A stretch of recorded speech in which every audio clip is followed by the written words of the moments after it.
আসসালামু আলাইকুম রহমতুল্লাহি ওবরকাতুহু। সম্মানিত দর্শক, ভারত এবং পাকিস্তানের মধ্যে যে যুদ্ধ, এই যুদ্ধের পরিণতিতে দেশ হিসেবে আমরা মারাত্মক ক্ষতির মধ্যে পড়ব, এতে কোনো সন্দেহ নেই। কিন্তু যারা রাজনীতি করছেন, এখন যারা ক্ষমতা আছেন, ডক্টর মোহাম্মদ ইউনূস তিনি, বিএনপি এবং শেখ হাসিনা এবং আওয়ামী লীগ, এই ৩ টি রাজনৈতিক দলই কিন্তু এই যুদ্ধের সময় সর্বাধিক তারা লাভবান হবেন যদি তারা এই সময়টিতে তাদের যে কৌশল, সমর্থন, কার্যক্রম এগুলোকে একটা ধারাবাহিক অবস্থানে তারা নিতে পারেন। আবার ঠিক উল্টো, যদি তারা এই সময়টিতে ভুল করেন, ভুল করার ফলে এখানে মারাত্মক বিপদ এবং বিপত্তিতে তারা পড়বেন। অনেকে ক্ষমতা হারাবেন, অনেকের রাজনীতি বহুদিনের জন্য বন্ধ হয়ে যাবে। নেতিবাচক, ইতিবাচক দুটো দিকই রয়েছে। তো আজকের এই ভিডিওতে আমরা কেবলমাত্র এই যুদ্ধের ফলে শেখ হাসিনা এবং আওয়ামী লীগ তার জন্য কি শুভ পরিণয়, শুভ পরিণতি। পরিণয় বললাম যে ক্ষমতার সঙ্গে বাংলাদেশের সঙ্গে তার যে একটা দূরত্ব তৈরি হয়েছে, এই পরিণয়টা আবার কি করে শুরু হতে পারে বা তার ভবিষ্যৎ কি এই যুদ্ধের ফলে।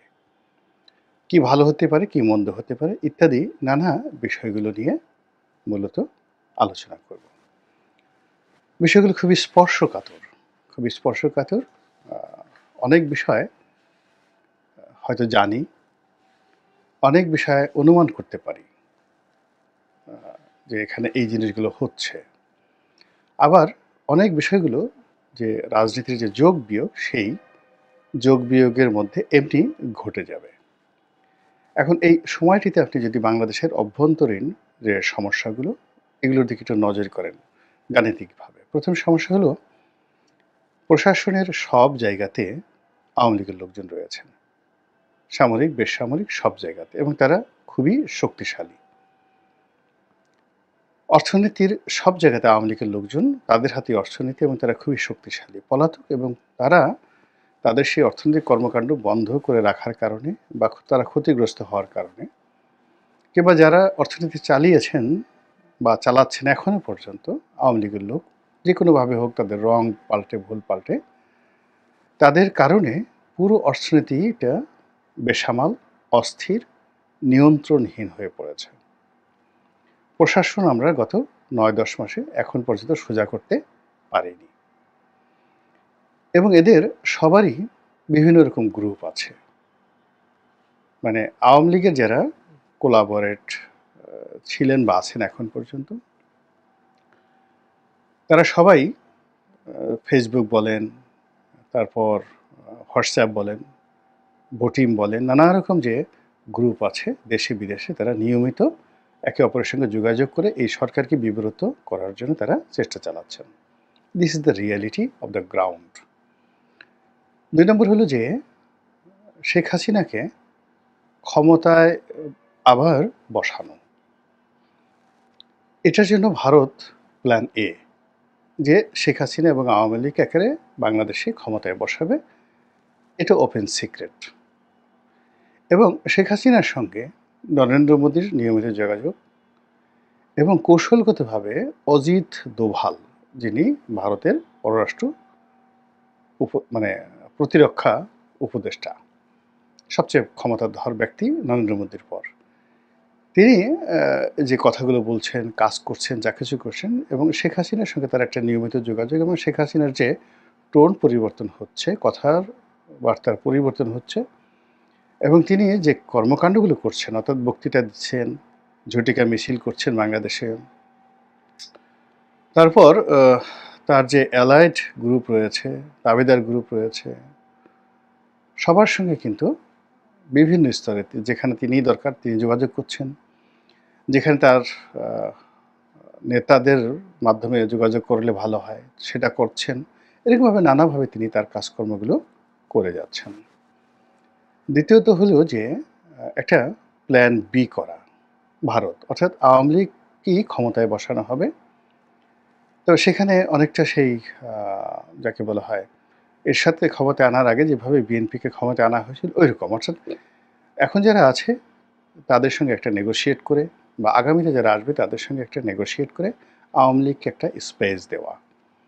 তো আওয়ামী লীগ যখন স্পেস পেয়ে যাবে উইদাউট শেখ হাসিনা, প্ল্যান বিতে উইদাউট শেখ হাসিনা, সেই উইদাউট শেখ হাসিনাতে তারা সেই কাজটি করে তারা দেখা গেল যে এমন একটা স্বল্পতম সময়ে একটা বিশৃঙ্খল পরিবেশ তৈরি হলো, যার ফলে আওয়ামী লীগের আবার ক্ষমতা আসাটা সহজ হয়ে গেল। এবং এবার আওয়ামী লীগের যে পতনটা হলো, অর্থাৎ আমেরিকা এবং ভারত কিন্তু যে 2024 সনের যে নির্বাচনটা, সেই নির্বাচনের আগে তারা চেয়েছিল যে আওয়ামী লীগের একটা বিএনপির সাথে একটা সমঝোতা হোক, বিএনপি আন্দোলনে সফল হোক। কিন্তু শেখ হাসিনা এটি পার্সোনালি খুব সুন্দরভাবে হ্যান্ডেল করতে পেরেছিলেন। করার পর তিনি উইন করে গেছেন ঠিকই, কিন্তু পশ্চিমারা শেষ পর্যন্ত তারা কি করলো, আওয়ামী লীগের জন্য ফিল্ডটা ছেড়ে দিল, নির্বাচনটা ছেড়ে দিল। আওয়ামী লীগ মনের আনন্দে 5 বছর থাকার জন্য যখন চিন্তা করছিল, ঠিক সেই সময়টাতে একটা আনএক্সপেক্টেড যে বিপ্লব, আওয়ামী লীগের জন্য অবশ্যই, জনগণ তো চাইতো সবসময়, সেটি তাদের পতন ঘটালো খুব অল্পতম সময়ের মধ্যে, 6-7 মাসের মধ্যে। এবং এই একই ঘটনা কিন্তু জাস্টিস সাত্তারের সময় ঘটেছিল, তিনি যখন রাষ্ট্রপতি হয়েছিলেন। খুব অল্প সময়ের মধ্যে ভারত এই ঘটনা কিন্তু ঘটিয়ে ফেলেছিল। তো কাজেই এখন তাদের যে প্ল্যান বি, সেই প্ল্যান বি অনুযায়ী বর্তমান সরকার হতে পারে, আগামীতে যদি ইলেকশন হয় বিএনপি আসতে পারে, ওটাকে একটা রিফাইন্ড, যাকে বলা হয় আওয়ামী লীগকে নিয়ে তারা চিন্তাভাবনা করছে। থার্ডলি যেটা তারা করতে পারে, প্ল্যান সি, সেটি হলো তারা ইতিমধ্যে বিএনপির সঙ্গে, তারপরে তাদের যে অ্যালাইড ফোর্স রয়েছে তাদের সঙ্গে, এমনকি ডক্টর মোহাম্মদ ইউনূসের সঙ্গে একটা সমঝোতায় তারা আসতে পারে, স্বল্পকালীন সময়ের জন্য একে অপরকে টেস্ট করবে এবং দেখবে যে তাদের দাবি দেওয়া পূর্ণ হয় কিনা। এবং এই কাজে যে ভারত সরকার এবং বর্তমান সরকার কাজ করছে, বিএনপি কাজ করছে, জামাত কাজ করছে, দিল্লি কাজ করছে, এটা এখন ওপেন সিক্রেট। তা দেখুন, প্ল্যান এ, বি, সি, এবং সেখানে এতে কিন্তু এখন স্টিল শেখ হাসিনা রয়ে গেছে। চতুর্থ অপশন যেটি, সেটি হলো তারা এখানে যদি ইন্টারভেনশন করে, অনেকটা সেই হায়দ্রাবাদের মতো, যেটার ভয় আমরা 1971 সন থেকে এখন পর্যন্ত আমাদের এই তাড়িয়ে বেড়াচ্ছে গত সে 54 বছর ধরে, যে এটাকে একটা সিকিম বানানোর জন্য, এটাকে একটা হায়দ্রাবাদ বানানোর জন্য, এটাকে একটা কাশ্মীর বানানোর জন্য ভারত যদি এখানে ইন্টারভেন করে, সার্জিক্যাল অপারেশন চালায়, তারপর এখানে সৈন্য সমাবেশ করে, আমরা আসলে কি করব, আমাদেরকে কে রক্ষা করবে, এই বিষয়গুলো নিয়ে কিন্তু আমাদের দেশে একটা ভয় আছে। আর যে ভয়গুলো এখন সেই ভারত পাকিস্তান যুদ্ধের সময়টিতে, এই ভয়গুলো কিন্তু প্রবল থেকে প্রবল আকার ধারণ করেছে। এখন আমরা অন্যান্য অপশনগুলো নিয়ে আগামীতে আলোচনা করি। এখন প্রথম অপশন যেটা ভারতের প্ল্যান এ। তো প্ল্যান এ অনুযায়ী যদি এই যে যুদ্ধকালীন এই সময়টিকে শেখ হাসিনা, আওয়ামী লীগ এবং ভারত তারা তাদের পক্ষে ব্যবহার করতে চায়, তাহলে কিন্তু গ্রাউন্ড আলটিমেটলি রেডি হয়ে আছে। আপনারা লক্ষ্য করছেন যে আমাদের জনগণ তাদের যে আবেগ, এটা শতভাগ পাকিস্তানের পক্ষে। এবং এই পাকিস্তানের যে আবেগ, এই আবেগ সরকার রেসপেক্ট করতে বাধ্য। কেন, যারা এই আবেগ দেখাচ্ছেন তাদের যে পলিটিক্যাল যে লিডারশিপ, সেই লিডারশিপের সঙ্গে বর্তমান সরকারের একটা আত্মিক সম্পর্ক রয়েছে ইসলামপন্থীদের সঙ্গে। কিছু কিছু ইসলামপন্থী দল রয়েছেন, তারা হয়তো এই জিনিসগুলোতে জড়াতে চাচ্ছে না, কিন্তু জনগণের আবেগের কাছে তারাও নীরব থাকতে বাধ্য।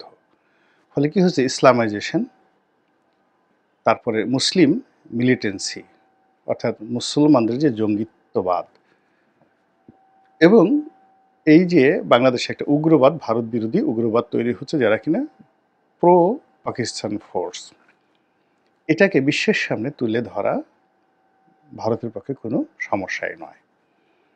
এবং ভারতের যে সংবিধান বা অভ্যন্তরীণ যে তাদের যে সেন্টিমেন্ট, সে অনুযায়ী তাদের নিরাপত্তার জন্য তারা যদি হুমকি মনে করে, তারা যে কোনো দেশে আক্রমণ চালাতে পারে। বিশ্বের দুটো দেশে এই ধরনের নিয়ম রয়েছে, একটা হলো ভারতের আর একটা হলো ইসরায়েলের। তো তো কাজেই বাংলাদেশে উগ্রবাদ বেড়ে যাচ্ছে। এখানে তালেবান, জঙ্গি, তারপর আনসারুল্লাহ বাংলা টিম, তারপরে আইএস এসব দানা বাঁধছে এবং এরা বাংলাদেশ থেকে যেকোনো সময় তারা আসামে আক্রমণ চালাতে পারে, ত্রিপুরাতে আক্রমণ চালাতে পারে, পশ্চিমবঙ্গে আক্রমণ চালাতে পারে এবং ইতিমধ্যে এমন কিছু ঘটনা আমাদের দেশে ঘটেছে যেগুলোর ভিডিও, অডিও ফুটেজ, যেগুলো অ্যাক্টিভিটিস এগুলো নেহায়েতই অতি উৎসাহ করে অনেকে অনেক কাজ করেছেন। দেখা গেল যে একটা মিছিল করেছেন, সে আইএসের পতাকা সেখানে প্রদর্শন করেছে নেহায়েত জাস্ট একটা আবেগ প্রকাশ করার জন্য, বা লা ইলাহা ইল্লাল্লাহু মুহাম্মাদুর রাসূলুল্লাহ কলেমা সম্বলিত একটা পতাকা তারা প্রদর্শন করেছেন। এটাকেই আমেরিকা এবং ভারত যুগপৎভাবে বাংলাদেশের বিরুদ্ধে ব্যবহার করার জন্য সর্বোচ্চ চেষ্টা করবে। তো সেই দিক থেকে যদি এটাকে এই যে জঙ্গিবাদ বৃদ্ধি পাচ্ছে, এটাকে উপলক্ষ করে ভারত একটা চরম সিদ্ধান্ত নিতে পারে। ২ নম্বর হলো যে এই সময়টিতে আওয়ামী লীগের যারা লোকজন রয়েছেন, সমর্থক রয়েছেন, যে জায়গাতে রয়েছে সেটা সরকারকে অস্থিতিশীল করার জন্য, দেশকে অস্থিতিশীল করার জন্য তারা যেকোনো রকম অপারেশন, নাশকতা, অগ্নিসন্ত্রাস, বিদ্রোহ, বিপ্লব মানে আমি ইতিবাচক নেতিবাচক সবই বললাম। তারা সেটা করতে পারেন। আর এই কাজগুলো করার জন্য নিঃসন্দেহে জনাব অজিত দোভাল এবং শেখ হাসিনার হয়তো একাধিক বৈঠক হতে পারে। এটা অস্বাভাবিক কিছু নয়। এর কারণ হলো যখন এরকম একটা অবস্থা তৈরি হয়, ঠিক একই অবস্থা কিন্তু ধরেন ১৯৭১ সনেও ছিল। ঠিক একই অবস্থা কিন্তু ১৯৬৫-৬৬ সনে ভারত আমাদের দেশে যারা রাজনীতিবিদ তাদের সঙ্গে বসেছে, ৫৮ সনে বসেছে। তারপরে ৬৮ সনে তারা বসেছে, যার কারণে সেই আগরতলা ষড়যন্ত্র মামলা হলো বঙ্গবন্ধুর বিরুদ্ধে। এটা তো সত্য, এখন আওয়ামী লীগই স্বীকার করে যে ওটা সত্য ছিল। তো কাজে সেই দিক থেকে এটা হতে পারে। আর যা কিছুই হোক না কেন, প্ল্যান এ যদি আবার কোনো মতে ভারত এখানে প্রতিষ্ঠিত করতে চায়, কী যে একটা রক্তগঙ্গা, কী যে একটা অস্থিরতা, কী যে একটা ভয়াবহ ভয়ানক অবস্থা তৈরি হয়ে যাবে বাংলাদেশে, কল্পনাই করা যায় না।